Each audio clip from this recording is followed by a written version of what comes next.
I hate to do. What's your at so I can follow you? My at is Cucky McFucky. Oh, it's you! Hey! Oh, Hey! Hey! Yeah, Hey! It's Cookie never know. McFucky! My name is Sis. Hey! How you doing?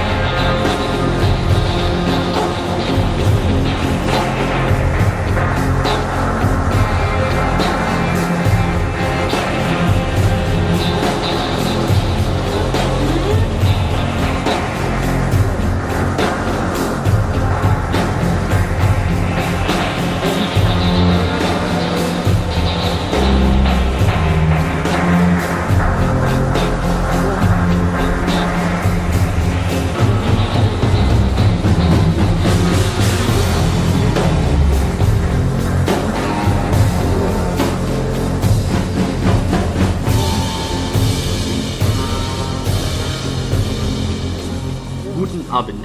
My name is Dr. Markus von Württemberg, and today I will be talking about labor regulations and how they are bad. For example, when I graduated from the university at Dresden in the year 1934, I experienced a country which was deeply beholden to labor regulations. Thankfully, eine neue Starter and eine neue Startup had created eine neue regime for economic progress. It destroyed the labor regulations of the past and created a new economic program where the old style of minimum wage and minimum working hours and the safety regulations were gutted. Instead, on-site labor was kept in Kampen, and these Kampen were taken for munitions and other economic programs. These programs provided a major boost to the GDP between the year 1933 and 1945. Sadly, at the end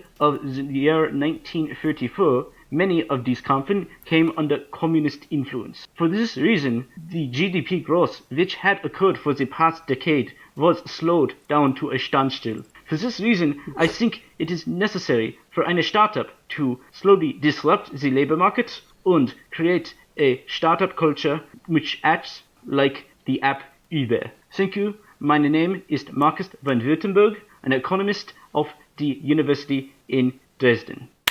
There you have it, folks. The man himself. That's a big get. That was my standing. I actually stood up to standing We're all ovation. standing. We're all standing up. standing. As soon as I heard the national anthem, I stood up. Welcome everybody. It's time for the news. Today is very exciting. If you haven't heard the thing that came out this weekend that we put out kind of in place of news, we usually do news on weekends and then culture or theory during the week. This weekend we put out an interview with an individual who's currently living in the Netherlands about the election going on there right now that's going to be happening on the 15th. That's a very interesting interview, and if you haven't heard it, I recommend checking it out. Also, culture was really interesting. It's about children and men. Would highly recommend checking that out.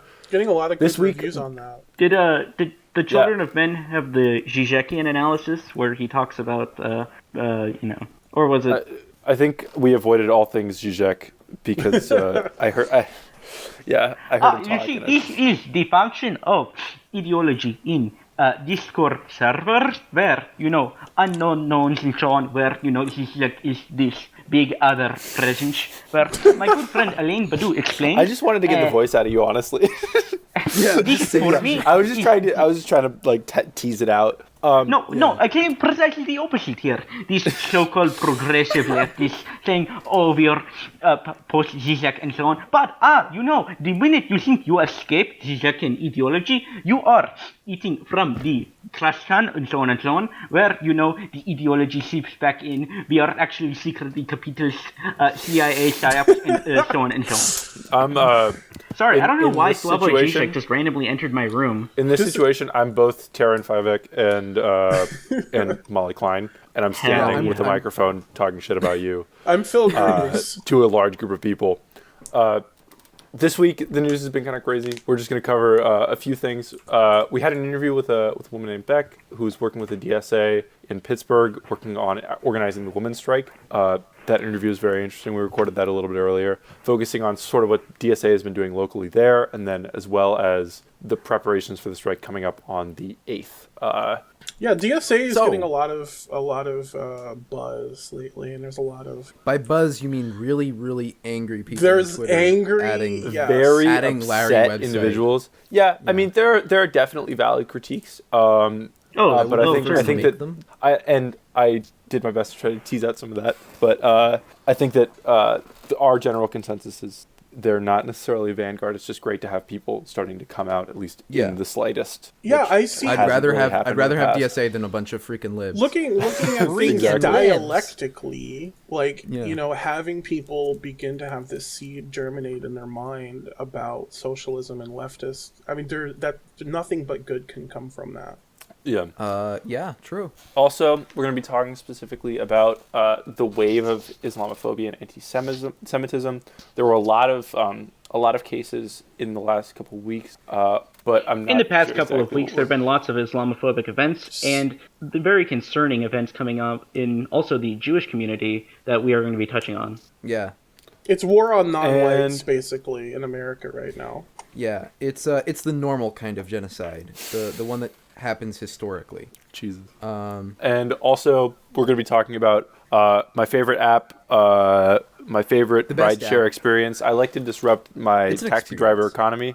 It's not just an app; it's an experience. It's an a way of experience. life. Yeah, it's called I- the experience of falling below the poverty line. See, I some Uber people call it- everywhere, but now instead of Ubering everywhere, I Lyft everywhere because I don't actually have any values or understanding of how. By Lyft everywhere, I mean I carry dumbbells around with me on good socialized public transit. See, some people call this app Uber, but I call it Lüge, which is German for lies, because it's founded upon a sea of lies. And we're going to be touching on Yes. what those lies are. Yes, Well, the ocean of lies is particularly disturbing, especially in light of some new news that came out that just, I mean, the bottomless depravity of these freaks running these goddamn apps. You know, will someone's never cease to someone's amaze. gonna blame. People are just gonna blame somebody else for all their problems.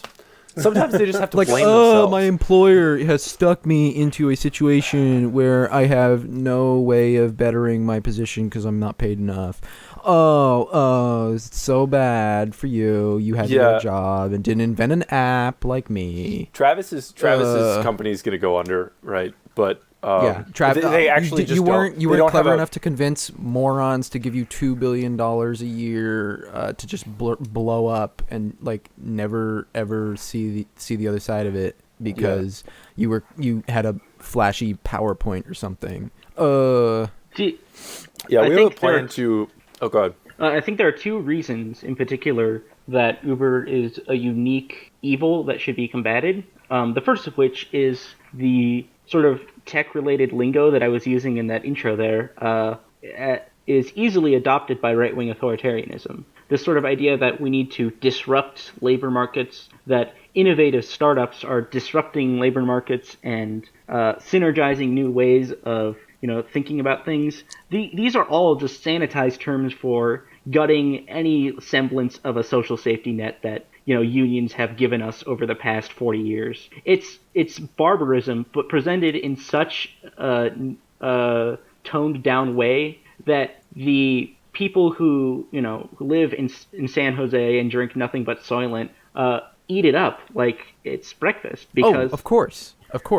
Yeah, and we have a more plan to do a whole episode of eviscerating tech, but just it's incredible that these people. Go ahead. I think the comparison between Uber and the language surrounding these like freakish tech companies is probably the most similar to Italian futurism, which was basically the foundation of a lot of fascist movements in Italy around the time of Il Duce. But quando c'era lui, i treni arrivavano in ora. Ora non arrivavano. Mamma mia, that's a He actually speaks discourse. Italian. I speak Italian Yeah. too, but it's more like that's my Italian. I just wave my hand around and go the boo. Exactly. Which Yeah, is not racist because the Italians other thing are that- The proud that came out of- progenitors, the proud progenitors of the New York City Guido voice guys. yeah. That's us. No. Yes, that's us, dude. We're not racist against Italians, I promise. But Pizza. Another thing about The- Uber, like I remember, like when they first did you hear started the thing blowing that up- came out this week? The Well, other thing that came out this week? Well, before that, I was just going to say, like, when they were first blowing up a few years ago, I just remember how the media would treat their flaunting of law and regulation with kind of this, like, oh, well, Uber's at it again, this cantankerous corporation just flaunting the law. Yeah. Like, nobody... Well, because one of the things is because of the precariousness of the tech industry, even big companies like Uber could collapse at any moment. So there is this sort of perception of them as badass, as like, oh, they're doing something crazy, they're doing something different. They're not like IBM. They're not like a company. They're not really a company. They're like this project. And so people get interested in that, and there's this intrigue behind it, and you forget that it's just another fucking soulless goddamn company breaking laws to boost a profit margin. Yeah. I mean, the interesting thing that came out this week was that they were misleading like public officials or police officers who were trying to bust drivers. They would essentially trace their phone and their like the region that they were calling an Uber from, or they would trace credit cards. This all came out in the New York Times. There's a large article about this. This is by the way a company in the United States Yes. tracing the credit card numbers of police officers. Also, one of the more interesting things was that if police departments would go out and start buying like burner phones, if I understand correctly, Yeah, they would I go saw to this. the businesses that sold the burner phones and try to find the phone numbers so that they could track them. Like, it wasn't just like an online, we're going to use our tech skills to figure out what's going on. super elite hacks or Yeah, your, it's not just your nerds phone. online. It's nerds No. in real life. Yeah, but It's blatantly these breaking the weird, law. And overpaid goons. Yeah. And And like, it's- I'm not a fan of cops. I'm not a fan of the police force. But you can't, as a company, fucking get the phone numbers and credit card numbers of police officers trying to stop you from enforcing like this horrifying Walmart approach to local economics. And And, yeah, it's and not expect something to fucking happen. and it's completely uniquely evil because of the way it uses the way that Silicon Valley operates. But by this I mean there's sort of a panopticon, to borrow the term from Foucault, where each individual is segmented away with no recourse to his fellow worker. You know, if you see that video where the Uber driver confronts the CEO saying, hey, you know, I lost like almost $100,000. I'm in debt. You know, you're an asshole. He does this directly to the CEO, but normally, obviously, he picks up the CEO. This would be impossible because there's no recourse. There's no way that you can unionize because you don't see your coworkers. Everyone is striated, individualized, and isolated from the outside world while they're doing Uber. There's no Uber building you can even picket in front of. Like, you couldn't even do that for whatever good it would do. Yeah. I mean, I think they have an office, but I mean, you're not. I mean, they do. The but workers are so. The issue is that like, Uber is yeah. so spread out. Yeah, and the people who are working Uber are, you know, paycheck to paycheck, or they're doing it as as like kind of a supplementary income. Like, I've known people who do it overnight.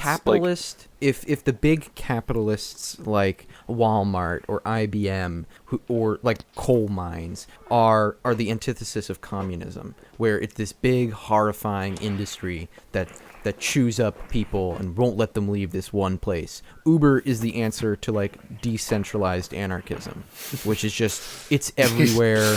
It's inescapable.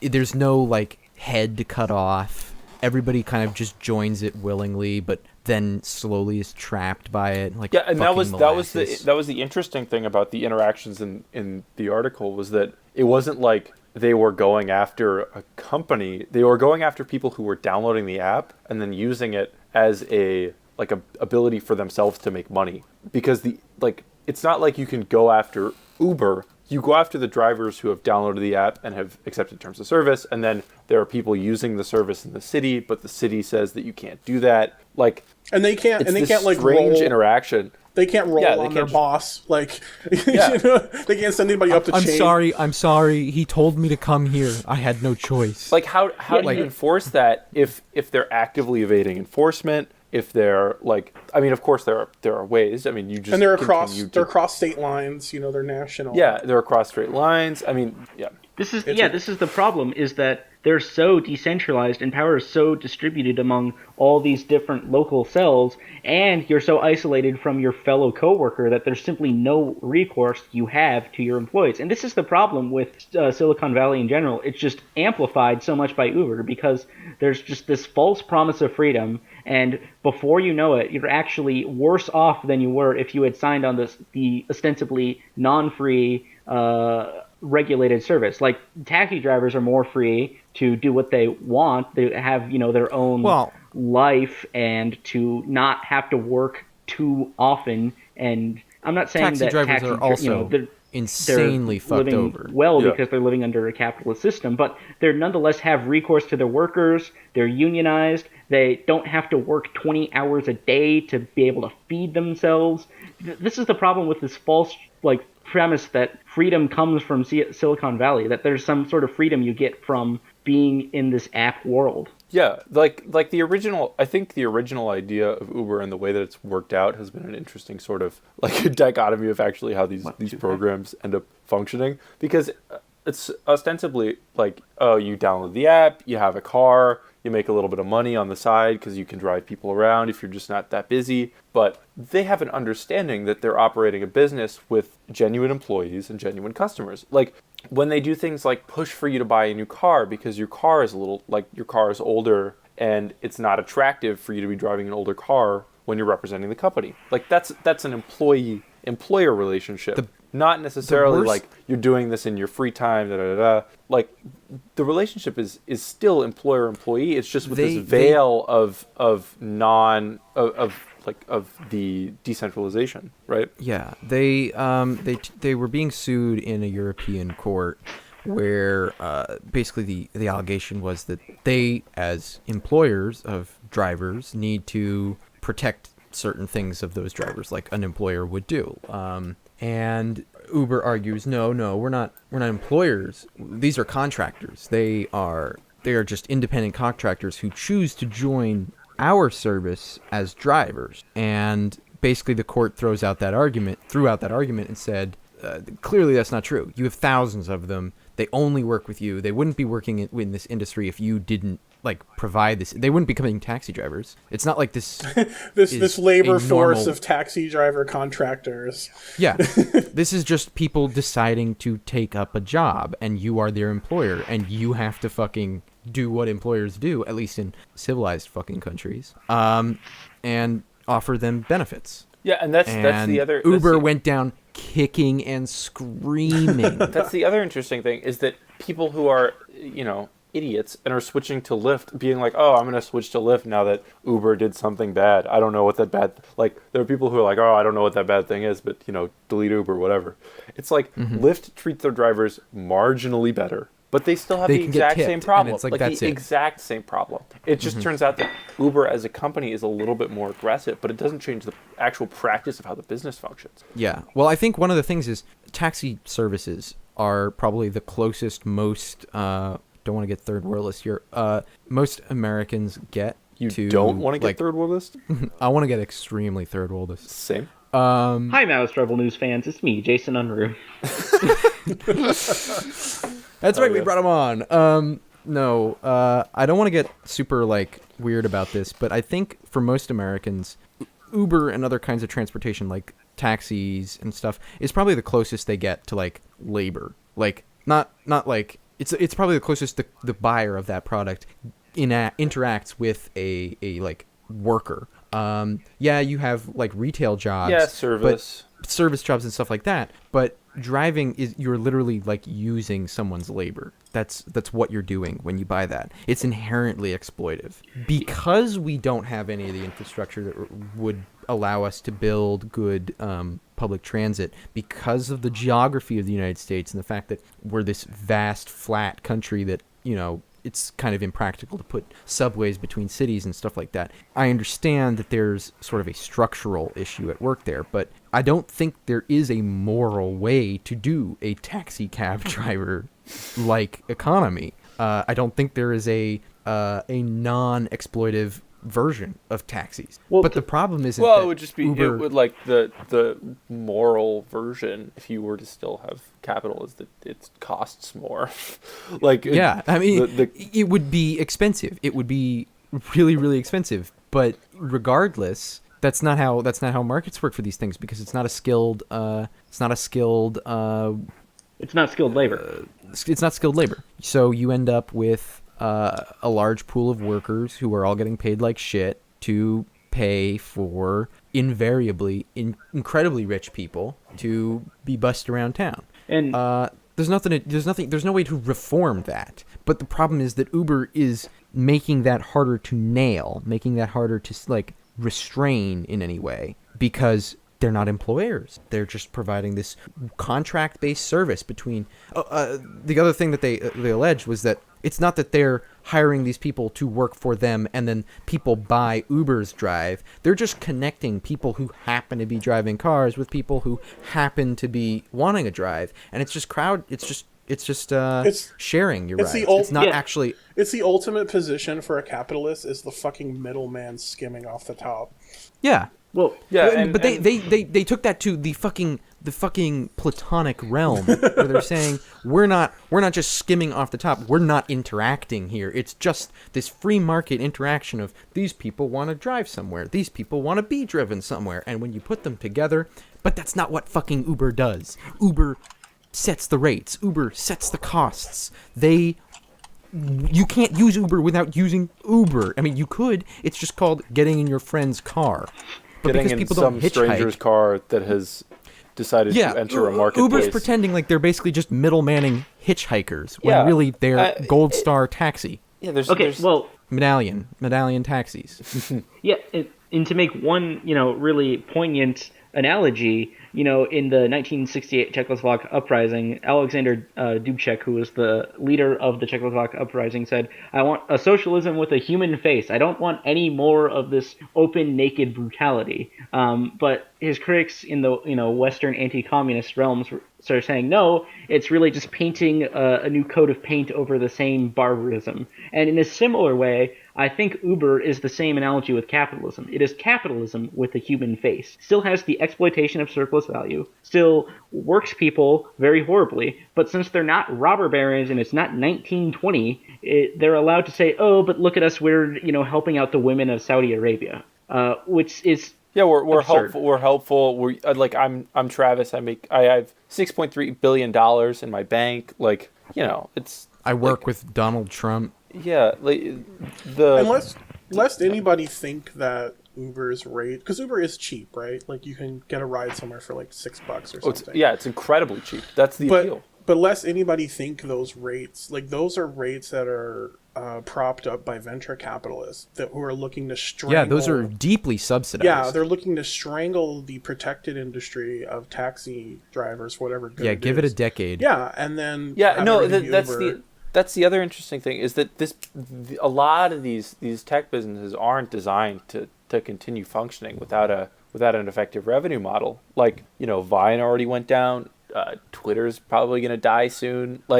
Don't say No! that. I know it's sad, but Twitter doesn't have an effective. It's gonna die. It doesn't have an effective way to. They don't make enough money. They sold on... it to some fucking oil baron kid. Twitter's in dire straits. But Twitter's where will gonna I die. shitpost? Uber is probably one of the it's going to be one of the first ones to fall if you're not effectively creating the way that the newer Lyft will probably outlive Uber. But the thing is that Lyft's doing the same thing, and Lyft's going to die too. Yeah. I mean, of course, in 5 to 6 years, cut this part of the podcast out when Lyft owns half the land in the United States of America. And call me out, but these companies aren't designed to succeed in the long term unless they are creating an infrastructure. Monopolists. Yeah. The way that Jeff Bezos is and Google is, those larger tech companies are functioning in the sense that they're creating a larger infrastructure out of their initial business. They're creating underpinnings of how the modern internet works. I mean, we'll move on from the Uber thing, but I just want to point out that like the companies who are going to keep living are things like Jeff Bezos' company. And if Jeff Bezos' company, goes out for 5 hours, it becomes the largest news story in the last like 2 weeks. That's a company that is so structurally significant to the makeup of the modern world that its failure for hours is Amazon Cloud, a newsworthy disaster. Amazon Cloud Services, you work for Amazon and you get an email from Jeff Bezos and you can see just like your blood starts pumping 6 times faster. I would love to. Oh God! I would love to Lord. get like the audio from that room of engineers. Like, oh man. It's just the screams of the damned. Look forward to the tech episode, guys. We're gonna the tech episode is gonna be an evisceration. It's probably gonna be in 2 parts. We're getting Barbarossa to come on, a couple of other people too. You'll love it. Yeah. Just as a side note on the Uber thing, I'm reading about this guy, and you want to know how woke he is? No. Tell us how woke he is, Malloy. He's woke as fuck, dude. He has referred to his increased success with women after founding Uber as boober. Oh my God. Quote, I mean, women whom on among demand. us? Women on demand. Are you serious? Now, I'm not kidding. This is... Wait. Wikipedia. Are you telling me a billionaire can get laid?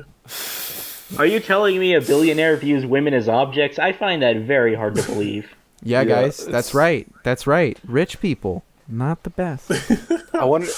and on that note, a horrifying wave of terrorist attacks have been coming into the United States. Wait, Americans can't be terrorists. What are you talking about? Oh, Americans are all terrorists. A horrifying wave of terrorist attacks have been coming in from the United States, but they might not be from the source that you may have thought. Because if you only watch Fox News and your brain is melted, then you might think that they're coming in from war-torn Syria, where people are trying to escape so they don't get barrel bombed, or from No, there are no barrel bombs. There are no barrel bombs. Those are lies against the lion Assad. Exactly. I support. Only the. There's literally no chemical weapons that have ever been used on either side. Actually, now I'm both white phosphorus, more like white lies. More like white helmets. Okay. On that note, no more laughing. This is actually very serious. This is disgusting. This is fucking gross. Yeah, no, this is grotesque. Like I mean, we talked a while ago about the attack in Quebec. I mean, just in passing, but I mean, of course, that was probably the most horrifying example of what's begun to kind of be a trend. Yeah, like clockwork with American political cycles. Of course, you're going to see a sort of like nationalistic outspring as we all settle into the future we've chosen. We just didn't realize it was going to include Jewish people too. We're going to rope them. It's funny to me, like this was what was happening post 9/11. So basically Trump was like the 9/11 of elections. Yeah. Jesus. I mean, I don't think that's a facile comparison at all, because what the effect of 9/11 was, like, terrorism is here. It's like at your doorstep. It's not like some third world, like, we can send the money and it'll go away sort of issue. It's like here. Well, Donald Trump is showing the same thing, maybe not explicitly about like Nazis, but certainly about a far right-wing brand of populism. It sort of materializes in your consciousness, and now everybody has one response to the other. And for some depraved freaks, that's to bomb Jewish centers and mosques. Or just, right now they're just, disrupting their activities and their way of life by calling in these bomb threats, which I think since Trump has been elected, over 100 centers have had to shut down, for the day or for a couple days. I don't really want to go into too much about the Intercept guy, because I don't really give a shit about fueling that fire. Guy was a moron. Case closed. Yeah. But it is incredible the sort of normalization of this. Yeah, we've had, and over the last month also, like, just Jewish cemeteries being vandalized, like, beyond, like, it's not just a kid going in and, like, throwing beer bottles around and kicking over a tombstone. It's, like, hundreds of graves were desecrated. Yeah. And Knocked over tombstones and spray-painted swastikas, of course. Of course, these people aren't Nazis. No, they're using the swastika for semiotic reasons. for the or something lulls, like that. actually. Yeah, for the jokes. Haha. I mean- but I think that's the thing. Even if they don't accept the fact that they're painting swastikas on something, that doesn't mean they're Nazi. Richard Spencer wants to create a white ethno-state. That doesn't mean he's a Nazi. Even if they don't accept that, even if they self-avowedly are not Nazis, it doesn't fucking matter. What they're doing is Nazi. What they're doing is fascist. What they're doing is the exact same praxis and ideological basis as Nazis, and we should treat them like fucking Nazis, I mean, especially when it escalates to situations like arson. well, Yeah, I mean, and there's go still- ahead. No, they're still bad people, regardless of whether they fall under the technical umbrella of neo-Nazi or not. To do an immoral act is to do an immoral act, and that's what these people don't understand. They think, oh, I'm not technically a neo-Nazi, so threatening to blow up a synagogue is okay. No, it's still morally atrocious. Well, I mean, beyond that, we've already seen that this can, like, not necessarily anti-Semitism, but anti-immigrant, like white supremacist notions. I mean, we've known that for a long time these ideas are incredibly harmful. But just the two men who were shot in Kansas was horrifying. There was another Sikh man who was shot in Kent, Washington, just a few days ago. Yeah, not exactly some backwater. I mean, it's in Washington It was actually State. it was that was on the 3rd, I think. So it's continuing to happen. White supremacy continues to be a vehicle for violence, regardless of whether or not these acts are, like, what group these acts are committed against. It's horrifying. And I think that the example in Kansas got a lot of press. I'm interested, not interested. I'm this another altercation that involved race and happened in Kent. This is going to continue to keep happening regardless of the amount of press that it gets. Like as people are emboldened by more and more depraved movements by the executive branch, you're going to just see the escalation. I mean, maybe that's a worst case scenario. Maybe this is a sort of increase because everybody's emboldened, but Americans are placid morons and will sink back into, like, nothing happening for a while, sort of relaxation. Once Dancing with the Stars I don't think starts that's back up. Yeah, once Game of Thrones comes out, we're all gonna, like, I believe that the sort of season of TV shows is just so that they don't overdose you on subliminal messages. Tinfoil on. Continuing. I think it's probably more likely that this is going to continue and worsen. It's not like this hasn't been happening. It's just that this. No, this is. I mean, but it's been background. This is a spike. This has come out of it. And I think what one of the questions I have is, are these attacks coming because the right wing is emboldened by Trump and is, feeling like they now have this moral prerogative to do it? Or are these responses to the idea that, like, this was a weird election. This was a very mixed up election. There were a lot of incredibly polarizing, and a lot of hard left people started coming out in the first time in the public. Like, people called themselves socialist in public. This was crazy. Is this sort of an acceleration of left and right breakdown that's sort of being exported onto these side issues, or is this simply just another you got a Republican elected and this is what happens? I would say that more than that, it's not. I get the feeling that the emboldening is an important part, but if Donald Trump hadn't been elected, I don't know if this wouldn't have happened, right? There's an argument that the only reason that these things are happening is because Donald Trump has emboldened these people and he's been shown himself to be successful. But the thing is that, like, he has, regardless of, whether or not not whether or not, but regardless of the fact that he's been horrifyingly racist and anti-Semitic for a large percentage of his campaign, like he's the least racist person he comes out and says, "Oh, I'm not anti-Semitic." But the thing is that people still understand and act upon that. I think that if he hadn't been elected, you would still see these sorts of acts, whether or not in the same, like, you know, my deep state brain, the degree of the say, spike. But like it's I think that the Trump campaign and the general sort of global rise of, you know, like xenophobia and that sort of sentiment, has been more of the on one hand, I want to like not escalate like rhetoric and scream about like Donald Trump's literally fascist, but fucking Steve Bannon works for him. Trump is still a palingenetic ultranationalist, which is one of the textbook definitions of fascism. Yeah, I mean, it's. I think the fact that there isn't a one-to-one correlation of like, well, fascists actually want to do this to whatever weird policy Donald Trump is implementing, like removing one regulation or removing two to replace for every one that you add.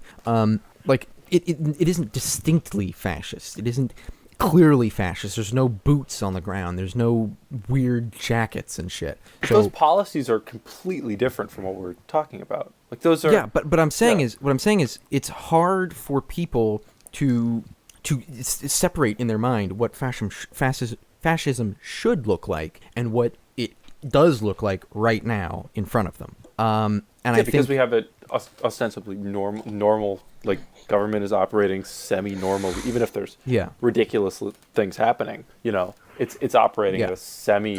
Are you saying the trains are running on time? The trains are running on time. They are not running on time. I was 2 hours late for a train and got accosted by a white nationalist who'd just gotten out of prison. I heard about that. Oh yeah, you have to. I'm gonna share this story right now. This fucking guy. I'm at a bus stop and this Australian couple sitting next to me, and they're like this really sweet old couple, and they see these two dudes fighting at the end of the platform, and they're like, "Oh, better go inside." So they waddle off, and I'm sitting there at like 9 o'clock at night, 2 hours late, my train.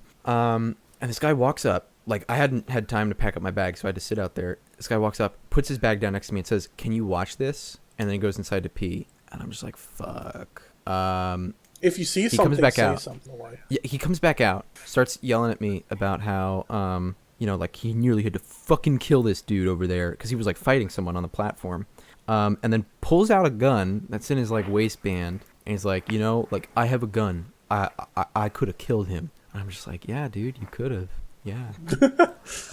Nodding and like, yeah. And I pull out a pack of cigarettes, which I was like not planning on smoking. And I'm just like, you want a cigarette? Just to calm him down. And he's clearly drunk and like screaming. Then he's got like his bag. It's full of money. He pulls out his cell phone and like the conversation's kind of normal. Pulls out his cell phone and like talks to someone on the phone who's like coming to pick him up. And they end the conversation with white pride. Oh, Jesus. And at that moment, my brain just flips. And I'm like, oh, my God, if I say something, he's going to fucking kill me. Like, if I like, start talking weird, start talking like a dirty red, I'm going to get fucking shot. This is Southern California. Yeah, this is Central Valley.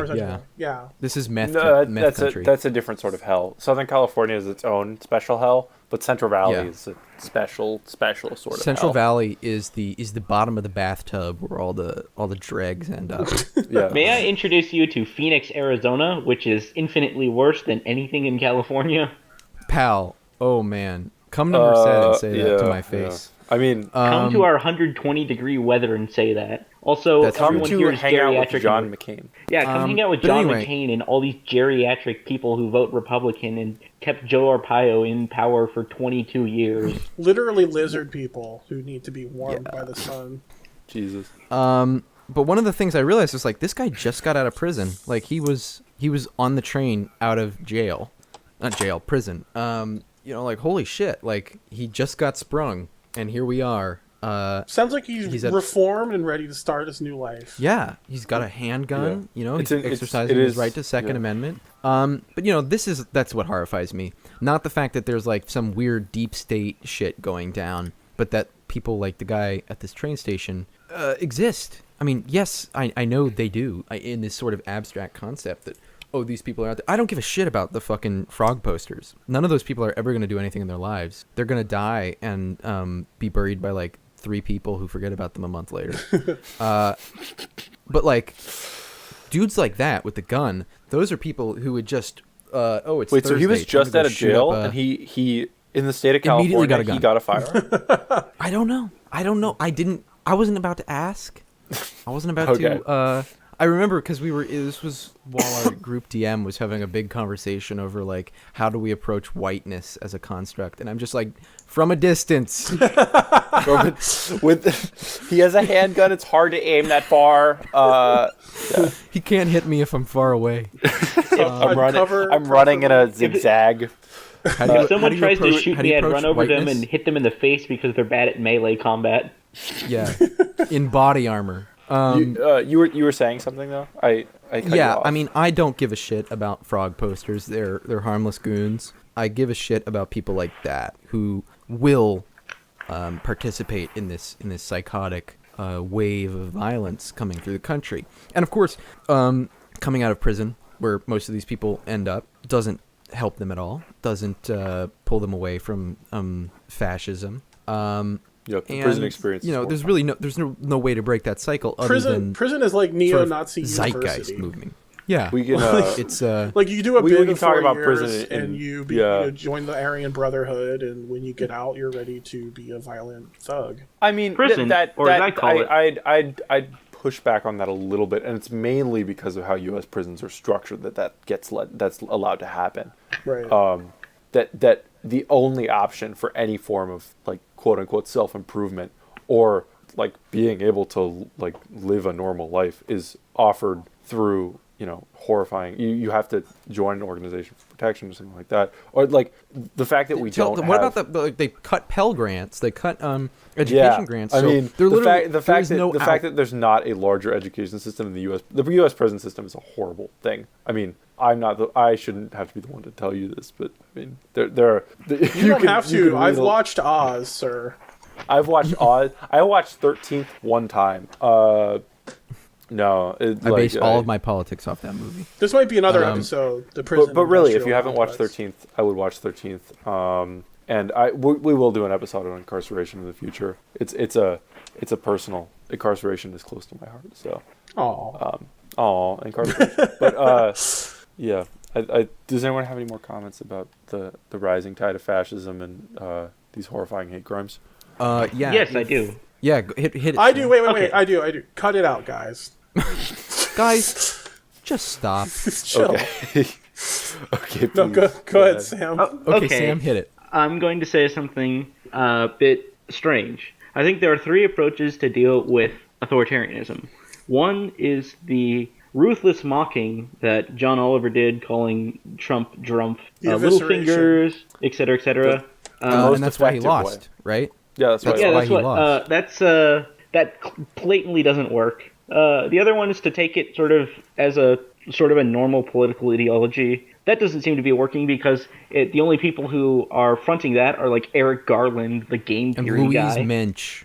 and whatever Louise Mensch. fucking- I think the only way to defeat right-wing authoritarianism, whether it's fascist or not, is to take it more seriously than the ideology takes itself. And I'm going to suggest as an example the band Leibach. Is this like some alternative accelerationism? No, it's totally not. It's to, there's this accusation that like sort of Leibach is this fascist group, right? It's the musical group Leibach. But by sort of experiencing it, you sort of experience in microcosm and blown up the inconsistencies within the ideology. And it's fascinating to me that the only way that like you can see sometimes the inconsistency of something is not to have this sort of ironic distance to it, but to take it more seriously than the frog posters or even the neo-Nazi guys take it. You have to take it so seriously that the flaws become self-evident.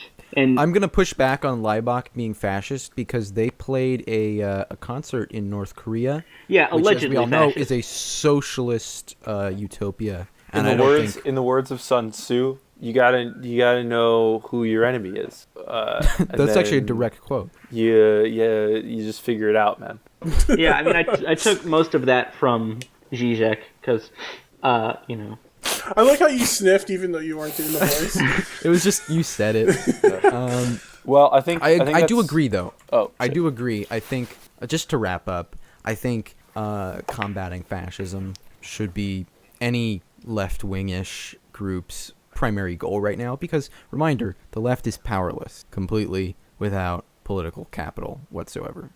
So you need to do something, right? Mask up and punch a Nazi. Yeah, exactly. If you're not fucking taking them incredibly seriously, if you're not taking death threats against mosques, yeah, even if they're by a fucking loony fucking reporter, yeah, take that shit seriously. Take all of this seriously, because the alternative is letting it fucking happen. Yeah, politics is And mocking life it and from a death. safe, ironic distance. Yeah, politics and and life is life and death. It's not fucking Harry Potter. It's not fucking like we talked about in the Children of Men episode. The benefit of fascism to everyday people is not power. It's the ability to be milquetoast and sideline yourself, and giving in to fucking clowns like John Oliver or even Hillary Clinton, and standing aside and saying like, okay, well, we can deal around with these sort of that's okay, and not directly confronting it is what fascism permits you to do. You can't put yourself in that situation and seriously claim that you're pushing back against fascism. Yeah, Trump will totally eat that up, because that gives him clicks on his tweets. It can say, oh, John Oliver, you know, or whatever dumb person is mocking him is totally unfair. And it's just, you know, of course, any authoritarian ruler allows some degree of mockery to take place, because that's not what keeps their power in place. So what keeps their power in place is either brute force or some appeal to ideology that's not a person. So you're not doing anything transgressive by calling him Donald Trump, or saying he has little fingers, or he looks like a Cheeto man. Yeah, did you hear that the Orange Cheeto just said that we are going to have to imprison all immigrants? Haha, sounds like someone has a really tiny hand. Lol. And you know what else the that means? tiny hand of the law. The tiny hand of the law stretching out and deporting people, yeah. He's going to grab all of these people and put them into concentration camps. But how's he going to do like that with his tiny hands? Yeah. Unacceptable. Moral of the story, the future is bleak. There is no hope. And thinking that you have any hope is a farce and a lie to yourself. Will you stand let against us- fascism, or will you die like a dog? Yeah. Exactly. The Mickey Mouse and was that Mickey Mouse and Donald Duck meme? Will you stand against fascism, or will you die in the street like a dog? Yes. That's Memes more are true. and I- Memes are true I am in Mickey 2017. You are Mickey Mouse. We are all Mickey Mouse. In the words I of think that- Richard I think- Dawkins, Exactly. humans, I think that we should close we are this all out Mickey because Mouse. I think that we should close this out because we're at the hour, and we also are putting in the interview as well. I hope you guys liked this week, and I hope you guys have a good rest of your week. Yes. Signing Peace. out. See you guys. Ciao. Enjoy the interview. I don't know anything about what's going on, so I. Oh, okay. So you need like Yeah, it to and be I filled in. mean, I'll be aware. I mean, I haven't heard as much press on what's going on, so. Yeah. Okay. Actually, I mean, I guess I've noticed it happening since obviously all this shit went down, namely Trump. But I somehow ended up just deciding to do all of this in the Pittsburgh area. But yeah, I mean, well, March 8th is always International Women's Day every single year, and often, like, different organizations will do different sorts of things for International Women's Day. Now, here's actually something that I didn't know until we actually had our planning meeting today, but apparently the International Women's Strike has its origins in Latin America, and with Argentina specifically. I really wish I could speak about what happened there. I think it has something to do with, I don't know if you guys are familiar with it, but there was a murder there in Argentina, and there was some sort of hashtag and movement called Not One More, where they were saying not one more woman is going to get murdered along those lines. Mm-hmm. Yeah, I think I heard about that. I think I've heard of this. Okay, I mean, I just found out about this an hour ago, so I didn't have a chance to, like, link anyone. But apparently it has origins in that. And so now the strike movement started in various Latin American countries. And if you actually pull up the map of all of the countries that are participating throughout the world in the International Women's Strike on March 8th, you'll see that every single country in Latin America is participating, whereas it's not that way throughout the rest of the world. But apparently that's where the origins are. But March 8th is International Women's Strike this year, and the idea behind the platform, which is on the website, I think it's womenstrikeus.org, is that it's kind of supposed to start off an intersectional feminist movement, kind of calling for pretty socialist policies, and also the platform specifically calls out neoliberalism, which has a huge appeal to a lot of different organizations. And specifically what I've been doing is after the National Democratic Socialists, they declared their support for International Women's Strike, our local DSA here in Pittsburgh started organizing and making plans to strike in this city. And so, yeah, we just started working on it, and it's become this huge, thing involving tons of other organizations, both leftist and defending reproductive rights. And it's happening in, how many days? 4 days. Yeah. So I just spoke a lot, so I'm just, I guess right now I could do questions, and maybe I'll probably go off again at some point. Yeah. You covered most of what's actually going on. I had heard that this was organized by some of the people who were involved in the Women's March. Is that true or not? Oh, yeah. There's actually 3 different events that are pretty similar, almost identical, happening that day. There's the International Women's Strike, which is the one that it's the United States strike. There's also Paro de Mujeres, which is the international one with Latin American roots, which has almost virtually the same platform. And then there is the Women's March, which is the 3rd one, which, that's probably the most neoliberal of the 3, but they are also, they're reaching out, they're signal boosting, they're getting the word out, and we are all standing in solidarity with them. So it's all 3 of these different, it's like the same thing, but different starting points, basically. What other organizations are you partnering with in Pittsburgh? There's actually quite a bit. First and foremost, obviously the Democratic Socialists, we really started reaching out to these other organizations, and we paired up with, I feel like the first was Planned Parenthood of Western Pennsylvania, and Socialist Alternative as well. We have a very active SALT chapter in the city, and so a lot of women from Socialist Alternative, they were part of the first organizing team as well. We also have Women of Steel, which is part of the United Steelworkers. They're fighting for the women they're always working for women representation in that union. So we have this local chapter of the National Women of Steel. We also have Western PA Fund for Choice. They raise funds for abortions. I'm just looking at our list right now. We have the GLC. We have a ton. I can honestly probably keep talking, listing all of our co-sponsors. We have a couple little shops that are striking with us. They're women-owned businesses.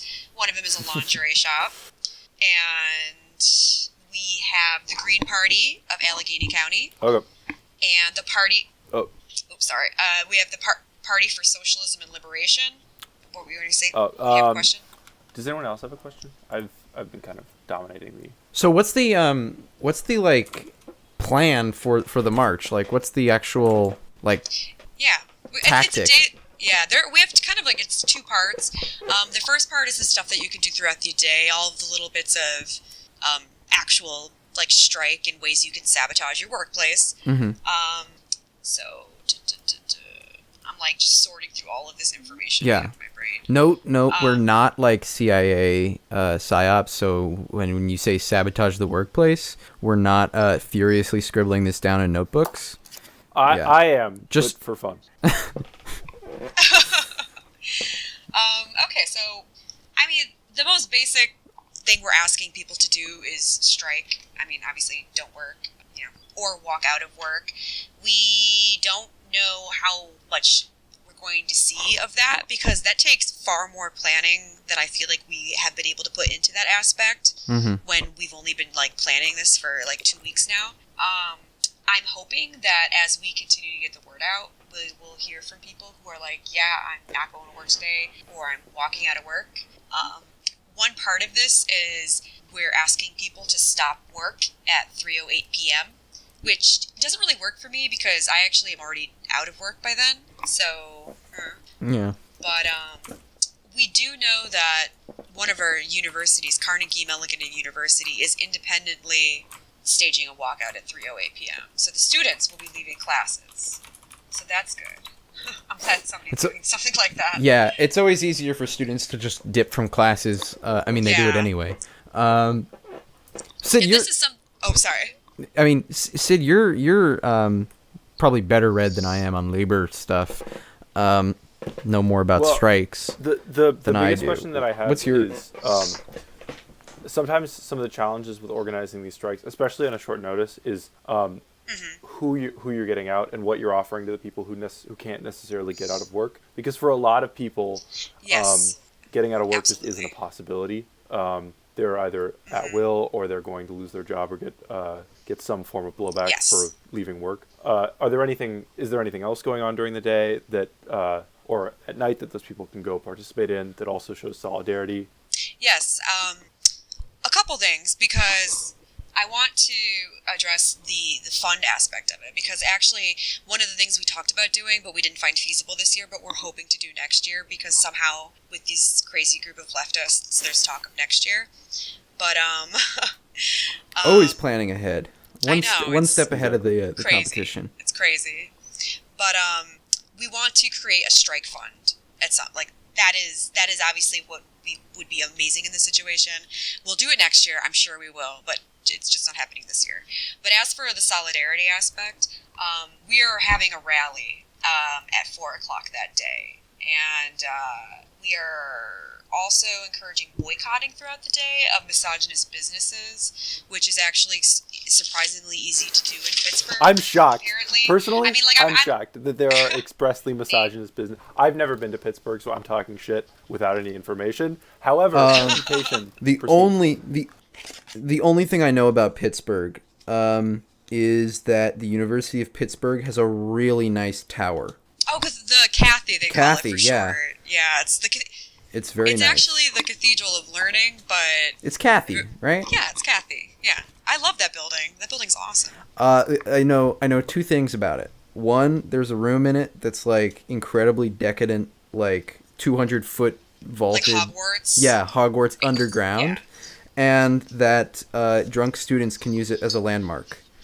Okay, now that last part I didn't know, but that's probably because I'm not a university. I mean, so I'm sure that any large building can be used as a... No, it's ridiculous. It's a big phallic symbol, basically. It's just massive. I'm sure. You're involved in DSA in Pittsburgh. How long have you been involved? Considering I'm organizing this strike, you would think it'd be longer, but I've only been involved in the DSA since I believe like January 6th, maybe. I don't even know. It was like in January, so maybe 2 months. I was one of those people where I would always say I was practically socialist, and then Trump got elected, and I was like, okay. How's your experience been? How's your experience been with DSA? Some might say that you're still practically socialist. Some. That actually took me a second. Hello, yes, everybody. I have just owned DSA. You're all allowed to continue listening. A series of questions. My head is hung in shame. No, I'm just wondering how your experience has been, because I've heard that the chapters vary significantly by their locality. What is the sort of layout of your chapter ideologically? Like, what sorts of people are in there? That's a good question, because there is a huge range, and I've had the opportunity to speak to other organizations as well in Pittsburgh, such as the ISO and PSL.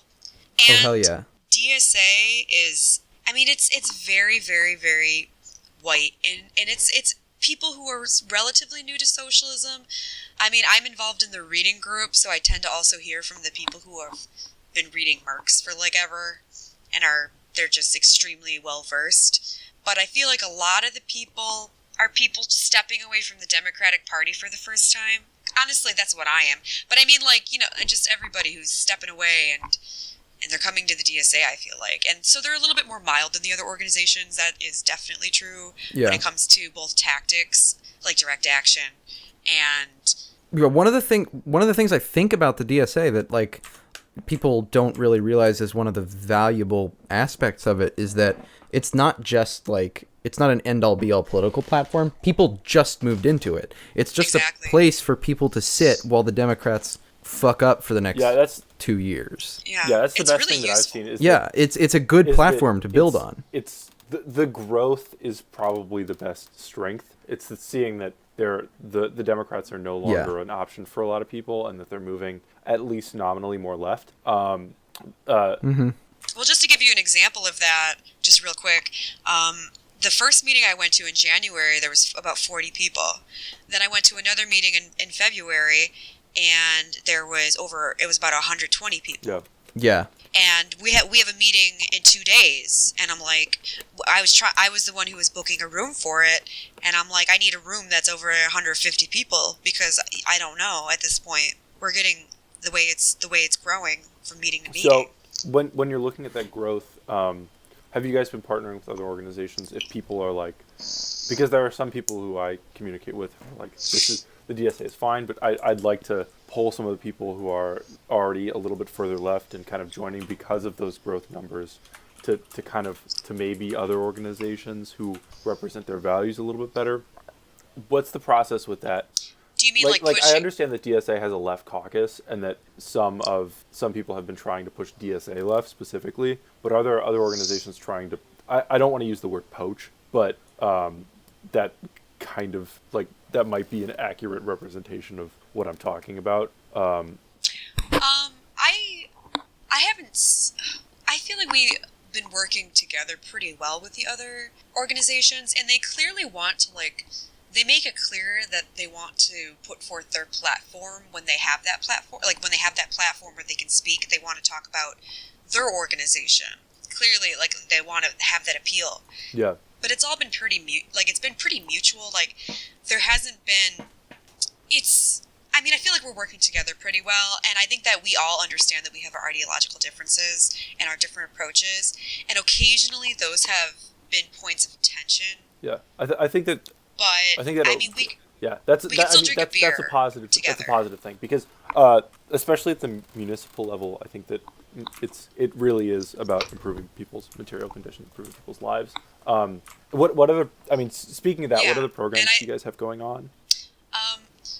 Well, we have a pretty active electoral group who's working on endorsing candidates. That's actually one of the things we're going to be doing at our meeting on Monday. Is we're going to have a couple mayoral candidates, and they're going to speak. We're getting 2 of them in. Oh, hell yeah! Yeah, and not the big Democratic peduto, but we're getting them in. We're going to listen to them, and then we're going to endorse them. And can you actually hold on 1 second? Hey guys, I just need to finish up here, okay? Yeah. All right. We should. Okay. Sorry. Yeah, and then we're all going to vote to whether to endorse. I don't know anything about local Pittsburgh politics. What's kind of the lay of the land with city council, with the mayor, and the ability to? I'm not the best. Yeah, I'm not the best person to speak on that because I moved here a year and a half ago, so I'm a newbie. I was only asking because when we talk about entryism and the ability for that to function on a local level, the question becomes how many people you can pull over onto your side.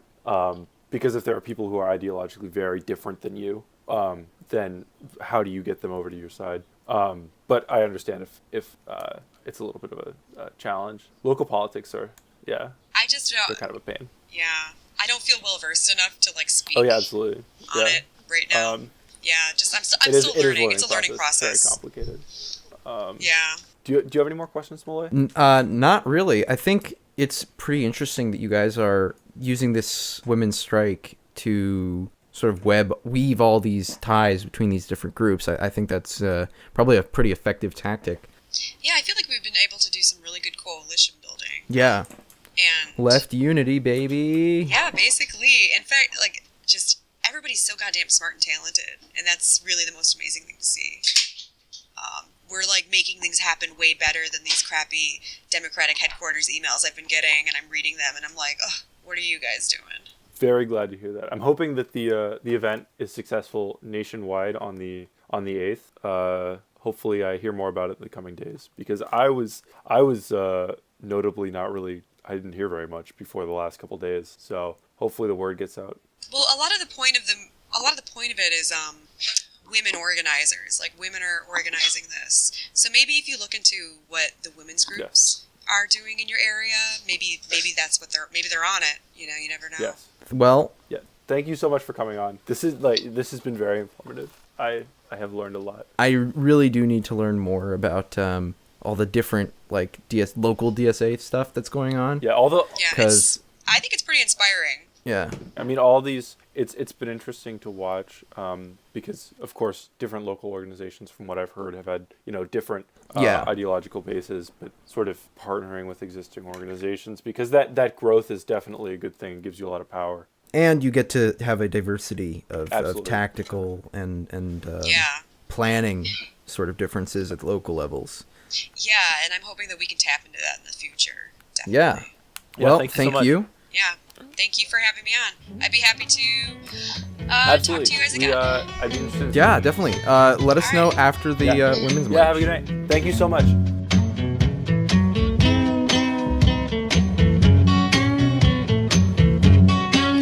It was thundering, thundering and lightning.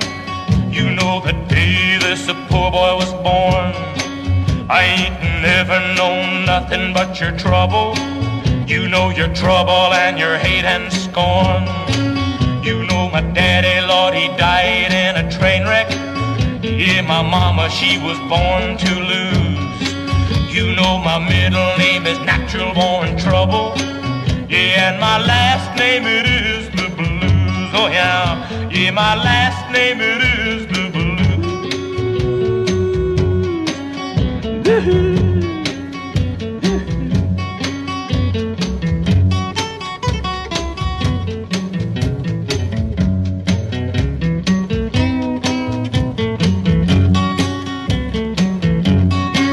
I see the cold light coming from the window of your warm $40,000 home.